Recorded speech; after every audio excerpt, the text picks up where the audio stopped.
Hey, True Believers, Englentine here with the best main courses of 2018. I did the drinks, I did the apps, now it's time for the main course. I've got 48 of these, so yeah, quite a bit. This is the big one, and it was very simple. Even though it's food and wine, or table service or counter service, I just figured if I had a whole meal of this, where would it rank?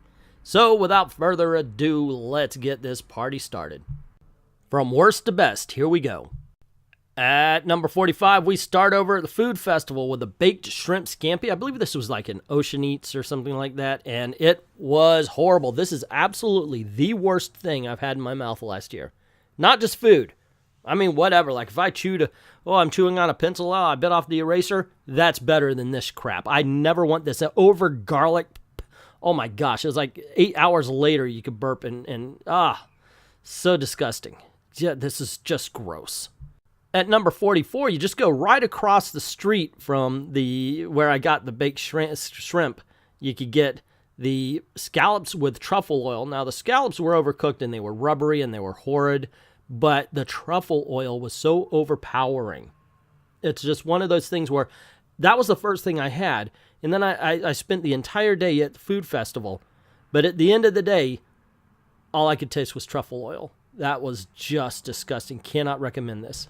At number 43, go to the Satuli Cafe. Now, everybody tells me how great this place is. I cannot eat onions, so I said, well, I want that. It was some sort of grain with the black bean cream sauce, but they said there was onions in it. So I said, okay, well, what can you do for me? They got me this chicken and brown rice with the black cream, and what you see is what I got. And it was okay, but my gosh, what a dry-ass plain dish that was. At number 42, over in the food festival, the Indian booth, this is the Madras Red Curry. Way too many onions for me to eat. What I had was okay. It was good. I think I'm past the things I actively disliked. From now on, it's like the stuff that, it was okay. But there were just way too many onions for me to eat it. Otherwise, I thought the flavor was middling. This, at number 41, is the Thai peanut, the peanut Thai chicken or whatever they call it. I don't call it Thai chicken at all. This is, no. They melted a can of Jif for this stuff. I love Thai food. I respect Thai food. I didn't get the respect out of this. Now, if you're not used to Thai food, I think you would like this. But if your palate is trained for it, you're going to just go, what is this? And in all honesty, at number 40, we have the Thai curry from the same Thai booth at the food festival. This was just so plain. And I understand they have to dumb it down for the casual palate, and that's part of the problem. If you're going to do an ethnic food, make it the ethnic way, is what I say. Don't cheat people. Don't cheapen the experience, and unfortunately, that's exactly what they did with this Thai curry and the Thai peanut chicken. At number 39, we're going to go to Belgium for their Braised Beef. And hey, you liked Dinty Moore? I liked Dinty Moore. This tasted like Dinty Moore. Yeah. Not exactly worth the money, even though it was only $5. At number 38, what I did to myself. Look at that. That is a beautiful thing right there. It is beautiful. But I put way too much blue cheese on it, and it was so bitter. I went through about 3, maybe 4 pieces, and then it was like, okay, this is getting bad. This is disgusting. I couldn't have another bite because I put way too much blue cheese on it. However, before that, I was enjoying it. It just got overwhelming. This is the personal pan pizza or personal pizza experience from the Blaze. Highly recommend it if you can do it. Just do it in moderation. That would be my number one piece of advice. At number 37, we go to the Terrellini Cafe, where, there's a Terrellina. I always get that wrong. Anyway, my wife, Gail, she got the meatballs for her main course that night, and we tried them, and that was actually pretty good. Like I said, we're past everything that I actively disliked. One of the big things for me is texture, and these meatballs are just way too soft, so they kind of weirded me out, but they had a decent flavor. At number 36, we're going to continue the meatball thing. This is the Thai curry, or Thai coconut curry meatballs over at Captain Cook's. It's one of the first things I ever reviewed on this channel, and they're quite flavorful, but once again, it's the texture that keeps me from putting it higher. That's how I feel about meatballs. It's just a thing with me. If you're a meatball fan, by all means, go to Captain Cook's. You're going to love these things. At number 35 is the grilled tuna tataki. My daughter got this and she let me taste it, and man, this was whelming. It was. Tuna was cooked fine. The seaweed behind it was flavored okay, but ultimately it's kind of forgettable. At number 34, we're going to go on over to the Satuli Cafe again and have those cheeseburger pods that everybody said, oh wow, they taste just like McDonald's hamburgers. And guess what? They taste just like McDonald's cheeseburgers. Not a fan. They're okay. I love the chips. Chips are good. And the pods were actually okay if you like McDonald's cheeseburgers. At number 33, I made a mistake and took a picture late on this one. It's the Venison Sausage from Australia at the Food and Wine Festival. Really good stuff. The sweet potato, gives it a smoky flavor that goes with a little bit of a spice tang to it. Really, I enjoyed this. It's just, once again, way too many onions. I couldn't eat the brown. I had to just mix it with the sweet potato instead. At 33, we have what my wife got at the Blaze, which is the artichoke pizza. And it was pretty darn good. First of all, these are really fresh ingredients. And look at that. Look at that red sauce. Dang, it looks good. I want that right now. It is good pizza now. I think we're getting into stuff I actually liked. So, wow, that's not bad when you think about it. 34 is unquestionably stuff that you like. Yeah, that was a good year. Speaking of not liking meatballs, one actually made it all the way up to number 32, right? That's what we're on, 32. It's the lamb meatball, once again, from, where was that sausage? From Australia. This is good stuff. Now, they say with spicy tomato jam, or paste or whatever it is, and they're right. That ended up being spicy. It's a slow burn, too, so you could eat a little bit and not feel it. But if you put too much in your mouth, you're going to catch fire.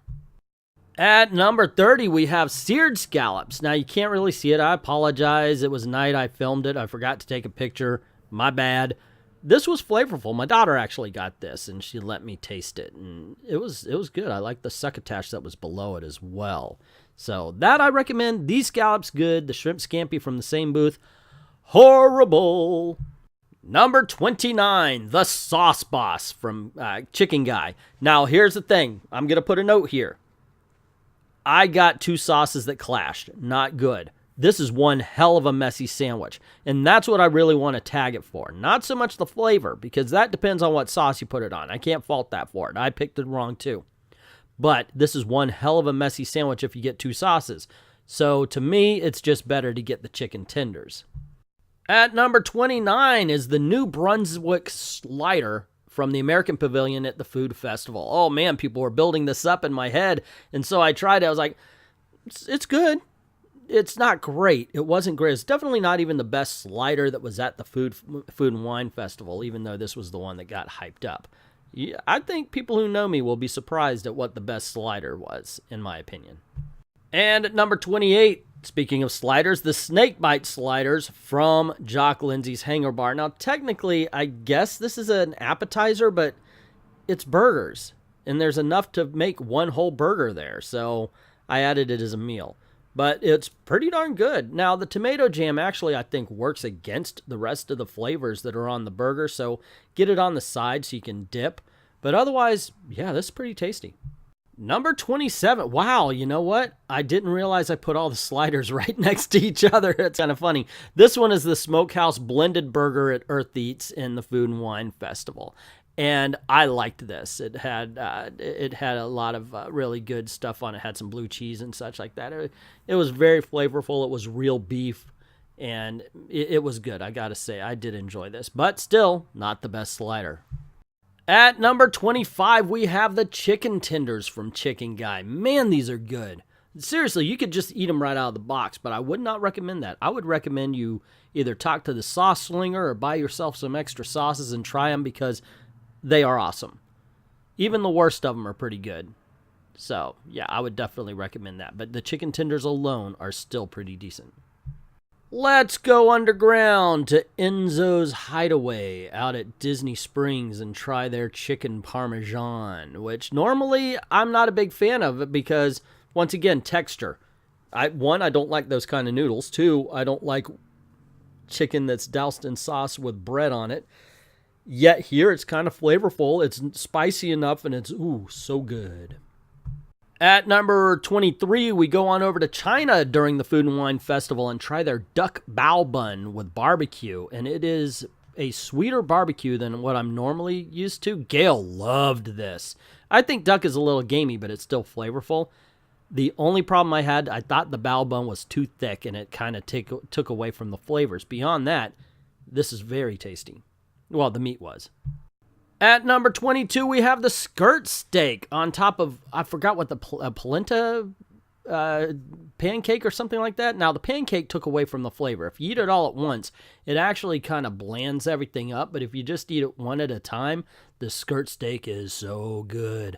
But I've got to judge it as a whole. And based on that, it makes it to 22. Otherwise, I think this would be higher on the count.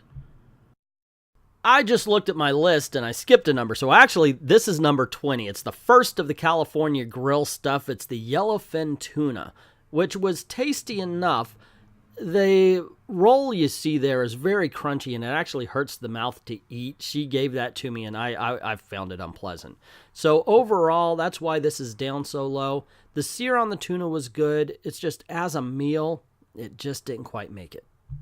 At number 19, we're going to go over to the food festival to Le Cellier Steak at the Canadian Podium, or what do you want to call it. It's Le Cellier Beef Tenderloin, and whole Toledo, it was so tasty. And that sauce, man, I could drink it with a straw. But it's so low because I have to go and think about the fact that it was $8 for that one little slice of beef. That's way too expensive. Then again, so is Le Cellier.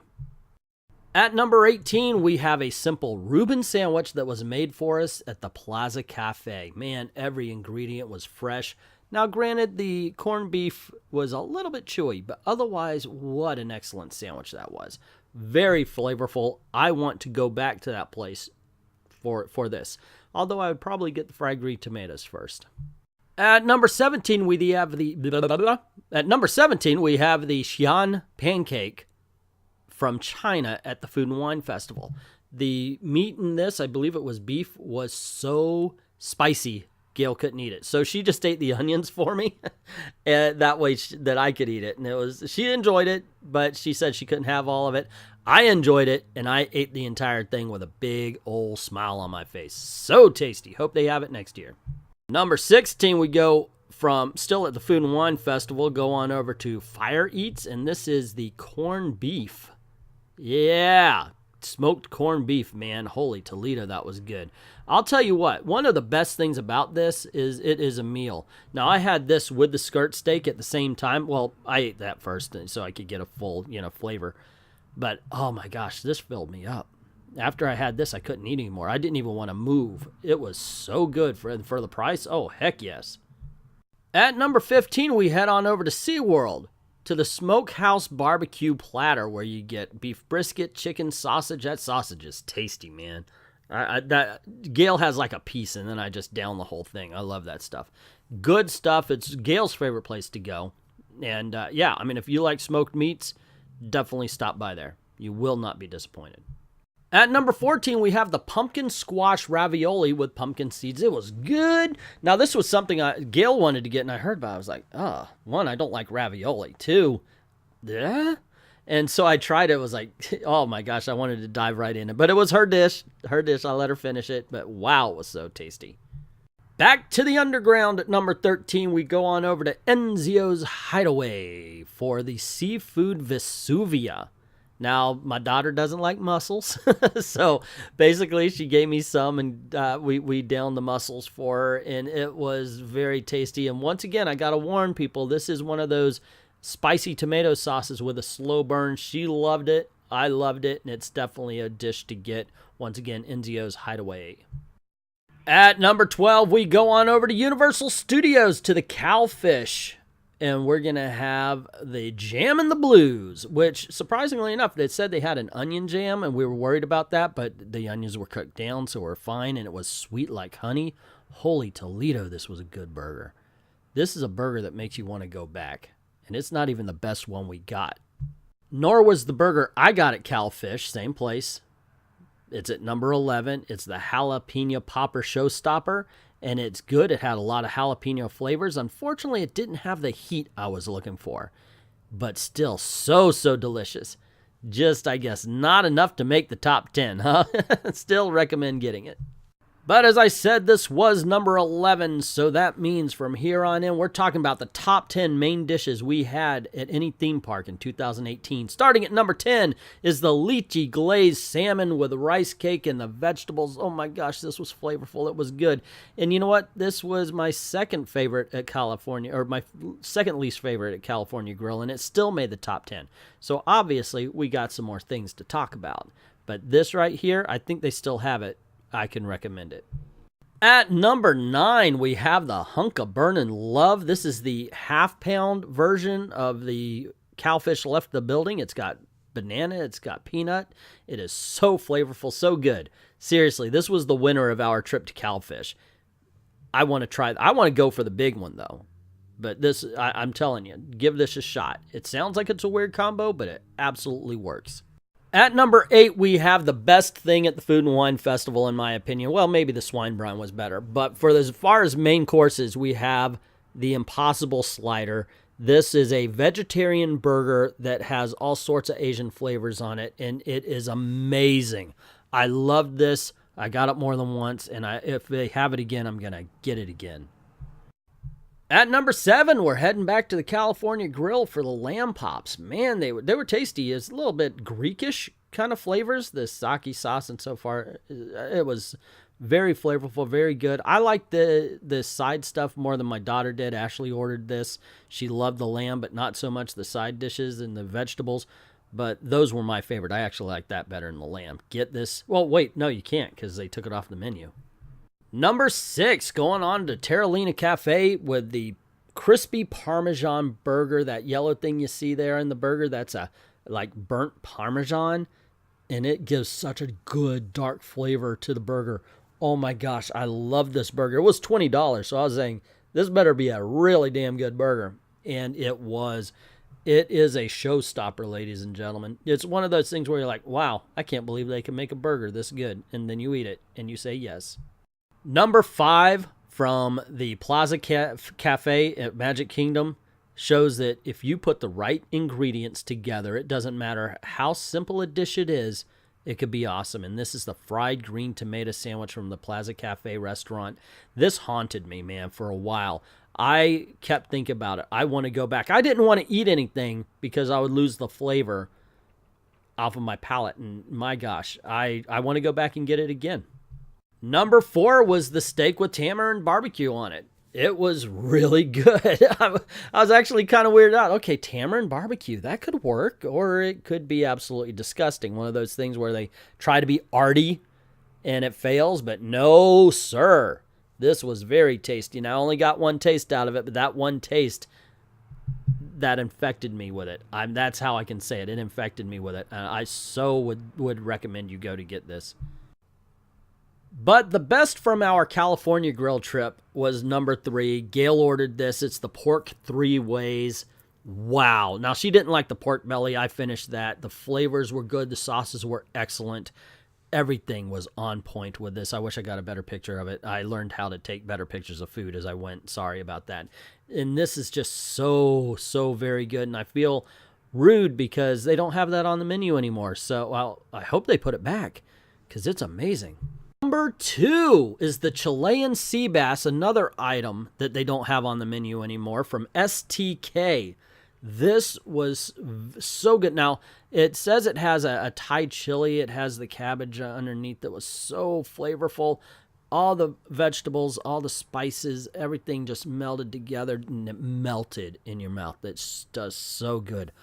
Oh, man, that was some good flavors. Horrible place to eat, but great food when you get there. And for the number 1 best main course that we had out at any theme park in 2018, and I got to admit, it was a bit of a battle because I'm basically talking about 2 of the same dishes for place 1, place 2. It just mattered what was the sides and what was the sauce.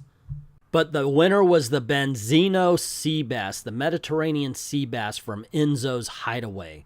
And really what did it was the sauce, man. I mean, the fish was good too, but the sauce was so flavorful, so tangy. The vegetables beneath it just matched the fish. I tried to get everything in every bite.